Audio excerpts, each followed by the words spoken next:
Kita berharap dapat tambahan ilmu yang manfaat, tambahan ilmu yang barokah, ilmunya bisa menghujam di hati, setelah pengajian bisa mengamalkan. Ilmu niku nek mlebeten ati, menenangkan. Begitu kita dapat ilmu, ada prakteknya. Tapi kalau ilmu itu masuknya di pikiran saja, tidak menghujam di hati, biasanya dia akan membenarkan apa yang dia sangka, akhirnya hanya senangnya berdebat. Maka kita berharap, berdoa bersama-sama, Allah izinkan kita dapat ilmu. Tolong ditirukan. Bismillahirrahmanirrahim. Allahumma inni as'aluka ilman nafi'a wa rizqan thayyiba wa amalan mutaqabbala. Rabbi zidni ilma warzuqni fahma. Amin.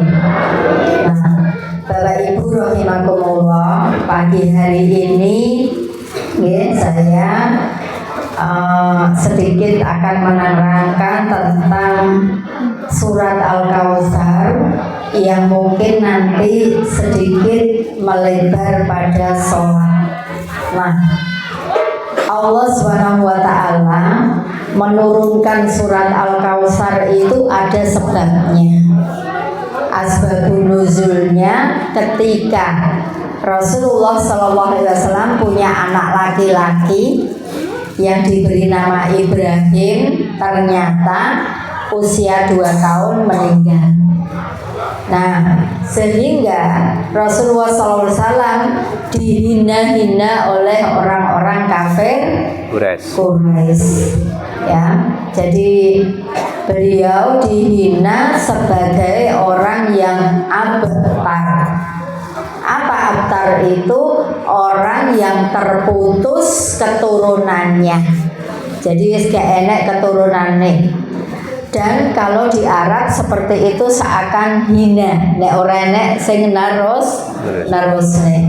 Maka dengan meninggalnya putranya ini, dengan dihinanya Rasulullah SAW ini, hingga akhirnya diturunkan surat Al-Kautsar.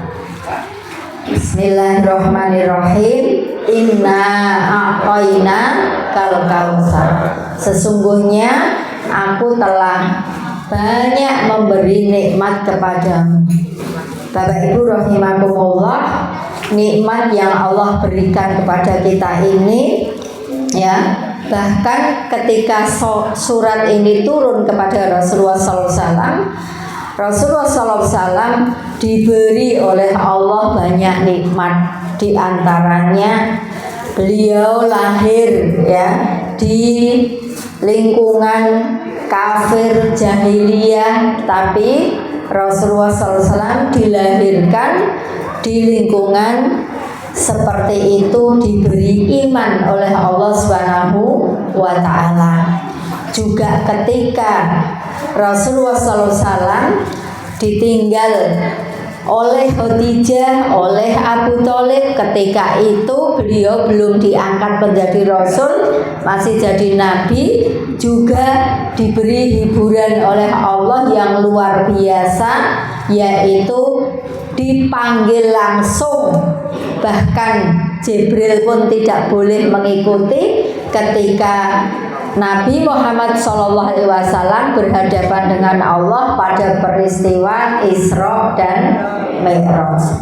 Dan banyak sekali nikmat yang Allah berikan kepada Rasulullah SAW berupa kelapangan hati, ya, diletakkan beban-beban yang memberatkan, warofa'na laka dzikrak, diangkat namanya setiap ada la ilaha illallah, terusannya Muhammadur Rasulullah. Ada syahadat tauhid asyhadu alla ilaha illallah wa asyhadu anna Muhammadar Rasulullah. Namanya ditinggikan oleh Allah berdampingan dengan Allah Subhanahu wa taala. Itulah nikmat-nikmat yang Allah berikan kepada Rasulullah Shallallahu Alaihi Wasallam, dan kita pun sebagai umatnya juga banyak mendapatkan nikmat.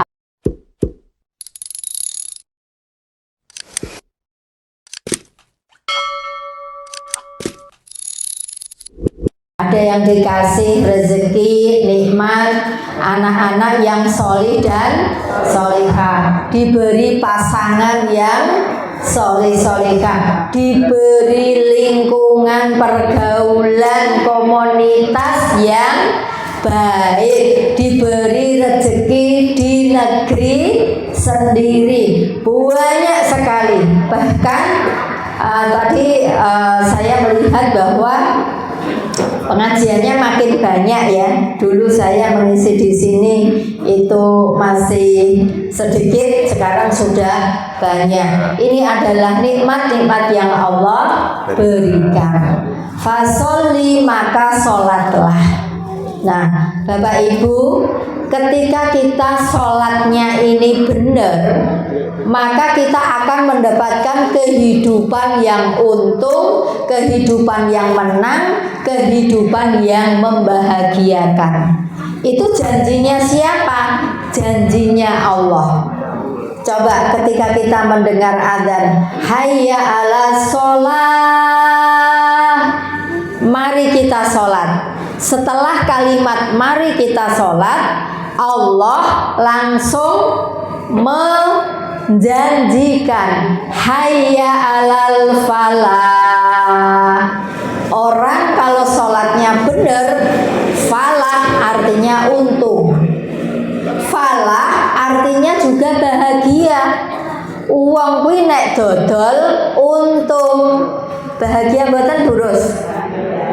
Ya. Uang kuwi nek dodol untung mesti bahagia. Falah juga bisa berarti menang. Tiang niku nek perang melawan setan, melawan hawa nafsu, melawan kekafiran, menang. Senang napa bahagia? Bahagia. Okay.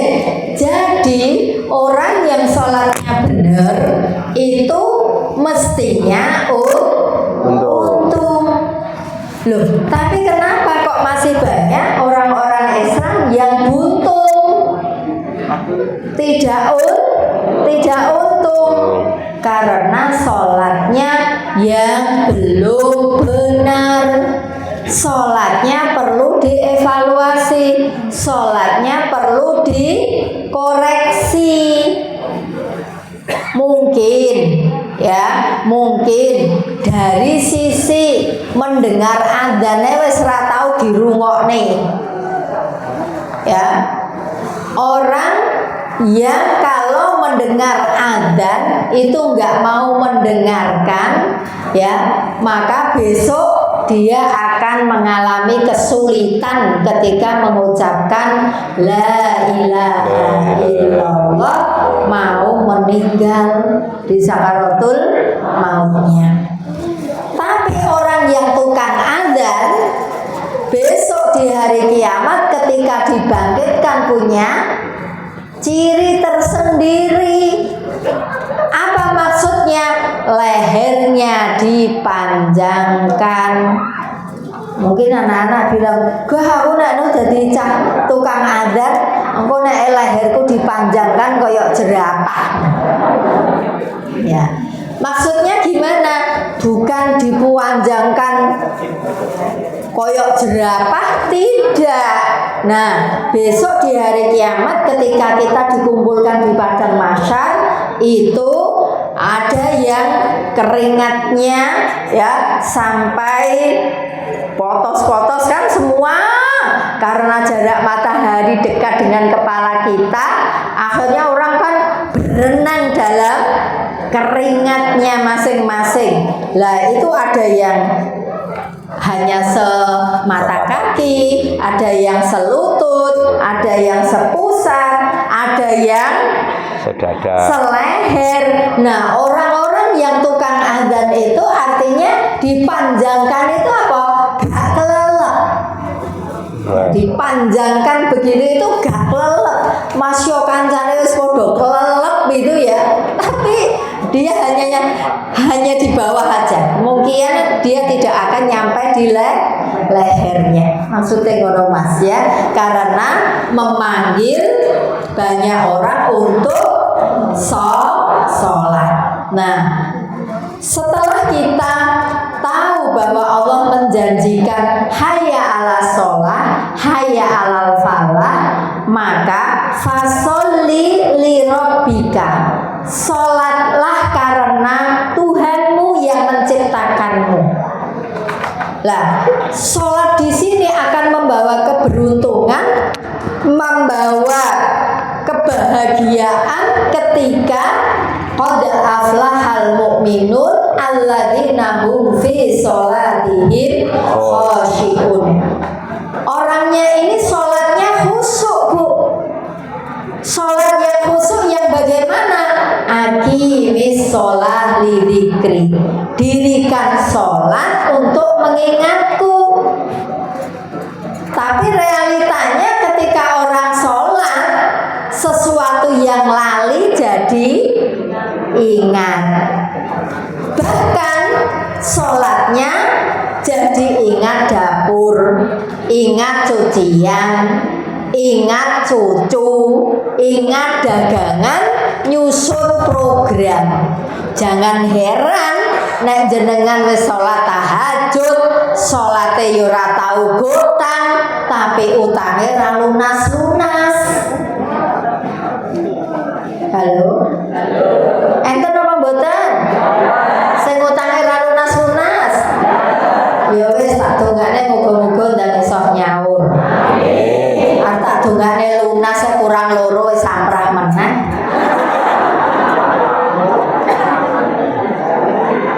Itu iso nyaur. Kurang piro? Loro. Aja lali lho, catet amrah. Lah wong utang kok direncanakan. Wong iki nek seneng ngrencanakne utang sampai mati yo ndek utang. Nek orang merencanakan utang, insya Allah mati bebas utang. Hati-hati loh Bu. Rasulullah SAW kalau melihat orang yang meninggal suruh menyolatkan, yang ditanyakan pertama kali itu bukan Islam apa orang ngono. Yang ditanyakan pertama kali, iki jenazahnya sing diutang apa ora? Ngono Bu. Hati-hati. Lan jenengan pengen ngaji bab khusus iki sok ben nggone ngurus. Muga-muga aku diundang. Lah ceritane ngopo kok tekokane pertama wong iki diutang apa ora? Nek diutang kah nyolatke. Nek anak sing gelem nyaurne, siapa yang mau nyaurke menanggungkan? Saya ya Rasulullah, baru disolatkan. Nah, karena orang yang nanti punya utang itu pintu surga masih tertutup hingga ada orang yang melunasinya. Kayak senengane lho, omah gedhi, mobil duwe, enek duwe, sapi telu, sawah hombo, senengane jek utang. Mbok nek teko ora. Boten. Bu. Orang itu kalau sholatnya pengen khusyuk, maka dari wudhunya pun juga harus paham. Lek wudune sak-sake, tak jamin sholatnya ya sak-sake. Karena apa? Banyak orang yang nggak paham fungsi wudhu, makna wudhu, hakikat wudhu secara esensial. Coba saya tanya, Bu, kenapa kita ini kok disuruh berwudhu? Kenapa? Agar apa? Agar suci. Bapak-bapak, kenapa kita kok berwudhu? Supaya apa, Pak? Mensucikan hadas. Suci, hadas. Supaya suci. Dimanapun saya tanya, kenapa kita disuruh wudu? Kabeh jawabe kuwi ben suci. Lah saiki lho Pak, lek awake dhewe niku pun mandi, pun sabunan, kabeh dikosoki. Lebih suci mana mandi sama wudu? Lah ngopo kok ora kon mandi? Mas, tolong saya ambilkan Quran. Sini Mas. Halo. Kenapa? Sing ngentot lho. Apa tau krama Inggile silit ki? Aku ngertine dubur. Dubur itu bahasa Arab. Terus sing sijine kuwi kubul. Ya kuwi yo bahasa Arab. Lah aku gak ngerti krama Inggile silit. Ya. Nggih. Nah, kenapa yang kentut duburnya, yang pipis kubulnya? Lho ngopo pas wudu kuwi sing diwudoni kok ora kuwine? Halo. Kenapa kok mulutnya, tangannya, mukanya? Halo Bu. Dan semua anggota wudu, kenapa kira-kira? Bu, kenapa kira-kira?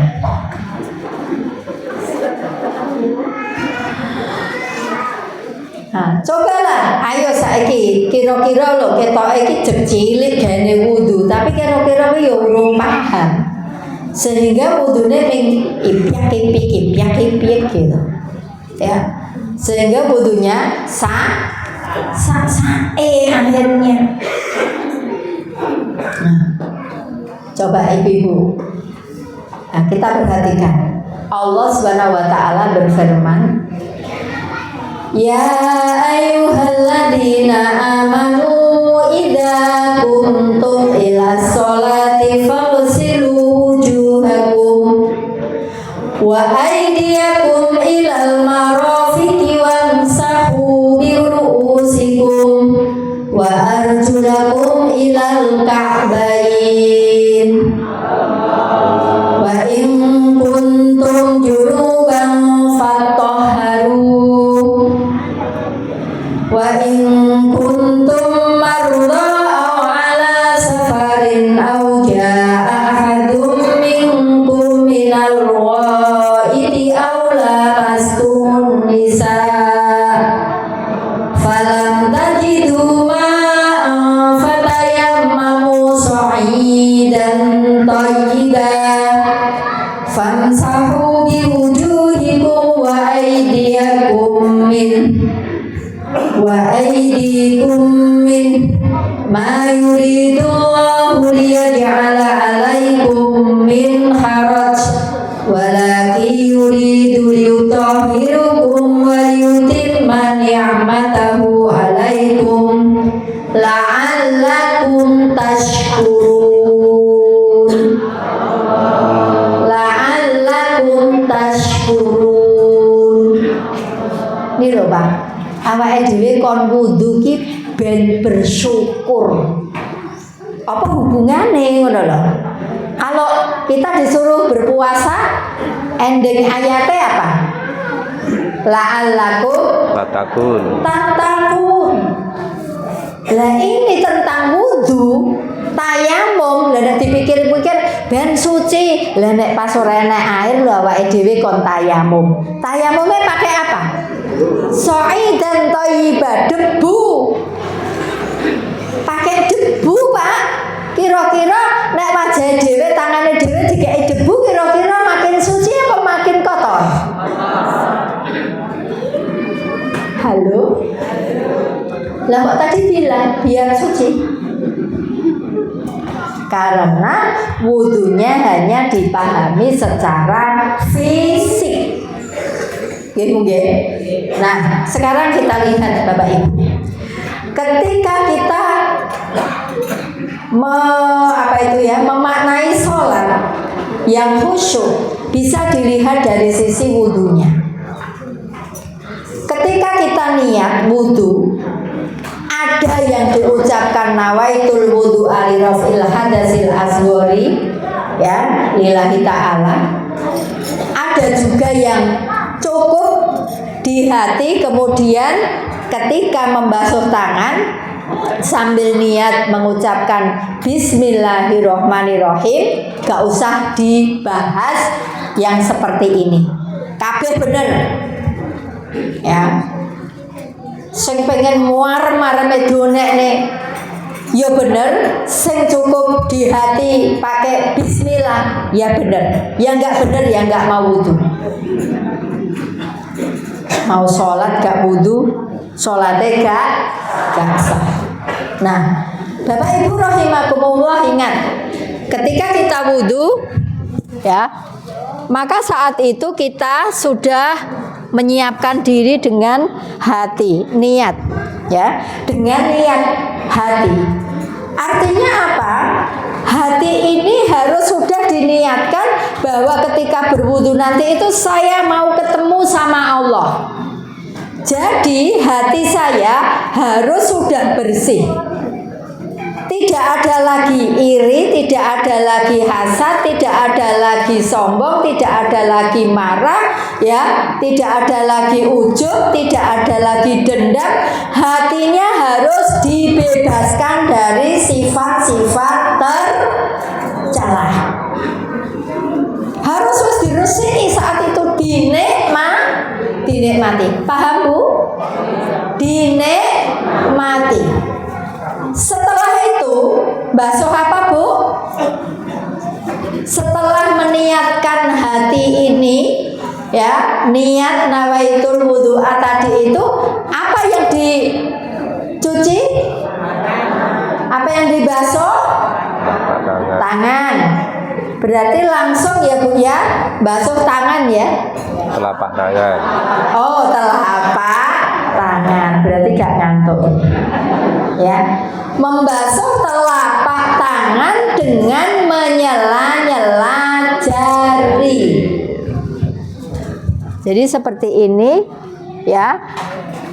Ini air mengucur seperti ini, dibasuh 1, 2, 3, kemudian sela-sela jari 1, 2, 3, 1, 2, 3. Seperti itu. Ya Bu ya. Nah, setelah telapak tangan dengan menyela-nyela jari masing-masing 3 kali, kemudian apa? Kumur. Nah, ketika jenengan membasuh kedua telapak tangan ini, jenengan harus sudah menikmati. Ya Allah, gitu ya. Ampuni dosa-dosa akibat tanganku ini ya Allah. Bersihkan ya Allah, gugurkan ya Allah, jatuhkan dosa-dosa karena tangan ini ya Allah.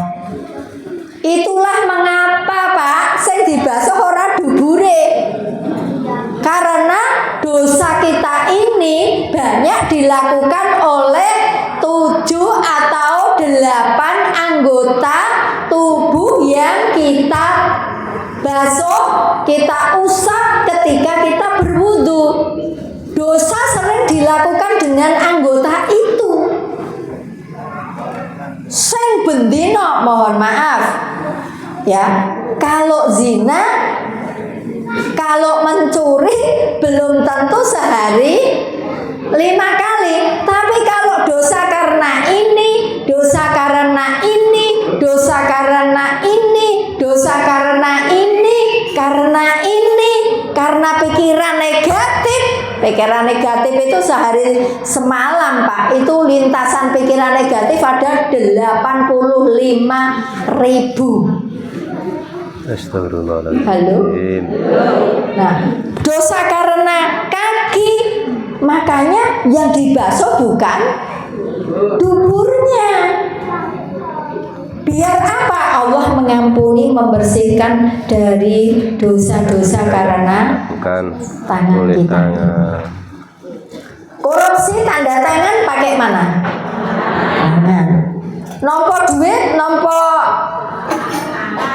nyon sewu nggih, nompo suapan pakai mana? Lho saiki langsung ditransfer rekening kok Bu. Lah rumangsane engko pas arep M-banking arep jika kok ATM pakai ini enggak? Dudul ini nek gone HP lho pakai ini enggak? Oh gitu loh. Halo. Nah, mulut juga demikian. Bahkan ini yang paling banyak dosanya, Pak. Karena paling banyak dosanya, maka di surat Yasin Allah sebutkan di situ, al-yauma nahtimu ala afwahihim wa tukallimuna aydihim. Mulutnya besok dikunci rapat, wis gak iso ngomong apa-apa. Sangkek dosane wakai. Malah tangannya bisa bicara, kulitnya bisa bicara, kakinya bisa bicara. Oh al-yauma nahtimu ala afwahihim wa tukallimuna aydihim wa tasyhadu arjuluhum. Kakine sesuk yo ngomong, nggih iki dek ben kula kencang noe.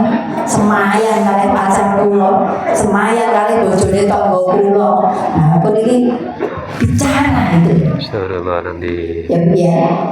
Nah, dinikmati Bu. Umur 3 kali dibuang ke kiri.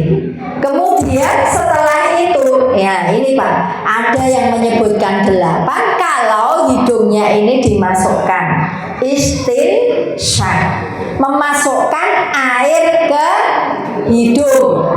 Nah, ini caranya ada 2. Ya, ada yang ketika menghirup air untuk berkumur langsung disedot ke hidung itu sudah terasa.